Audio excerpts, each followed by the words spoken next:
നമസ്കാരം, ന്യൂസിലേക്ക് സ്വാഗതം. വീണ്ടും വിവാഹ തട്ടിപ്പ്. ആരെയാണ് തട്ടിപ്പ് നടത്തിയതെന്നാണ് ഇനി അറിയേണ്ടത്. പത്തനംതിട്ടയിലാണ് സംഭവം. വിവാഹം കഴിഞ്ഞതിനു ശേഷം വധുവിന്റെ സ്വർണ്ണാഭരണങ്ങളെല്ലാം സ്വന്തമാക്കി വധുവിനെ വീട്ടിൽ കൊണ്ട് വിട്ടെന്നാണ് വധുവിന്റെ ബന്ധുക്കൾ പോലീസിന് നൽകിയിരിക്കുന്ന പരാതി. എന്നാൽ താൻ വിവാഹം ചെയ്തത് ഒരു ട്രാൻസ്ജെൻഡറെയാണെന്ന് ബോധ്യമായത് കൊണ്ടാണ് വധുവിനെ വീട്ടിൽ കൊണ്ടാക്കിയതെന്നാണ് വരന്റെ ബന്ധുക്കളുടെ അഭിപ്രായം. ബന്ധുക്കളുടെ ശബ്ദരേഖ സമൂഹ മാധ്യമങ്ങൾ വഴി പ്രചരിച്ചിരുന്നു.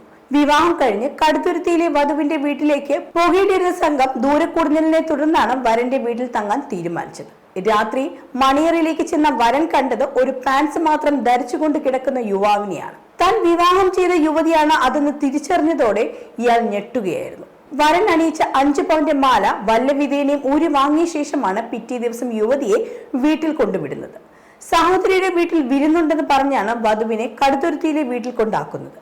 തുടർന്ന് അടിയന്തരമായി ടിക്കറ്റ് എടുത്ത് ഇയാൾ ഇറ്റലിക്ക് പോവുകയായിരുന്നു. എന്നാൽ വധുവിന്റെ സ്വർണ്ണാഭരണങ്ങളെല്ലാം രാത്രി തന്നെ ഊരി വാങ്ങിയെന്നാണ് വധുവിന്റെ ബന്ധുക്കൾ പറയുന്നത്. വധുവിന് അമ്മ മാത്രമാണുള്ളത്. സേവ് ദി ഡേറ്റിന്റെ സമയത്ത് വധുവിനെ ഉപദ്രവിച്ചു എന്നും പരാതിയുണ്ട്. വഞ്ചന മനസ്സിലാക്കിയത് കൊണ്ടാണ് വധുവിനെ വീട്ടിൽ കൊണ്ടാക്കിയതെന്നാണ് ബന്ധുക്കളുടെ മൊഴി. എന്തായാലും പോലീസ് അന്വേഷണം തുടരുകയാണ്. ഫേസ്ബുക്കിലൂടെയാണ് ഇരുവരും പരിചയപ്പെടുന്നത്. ആ പരിചയമാണ് ഇവരെ വിവാഹം വരെ എത്തിക്കുന്നത്.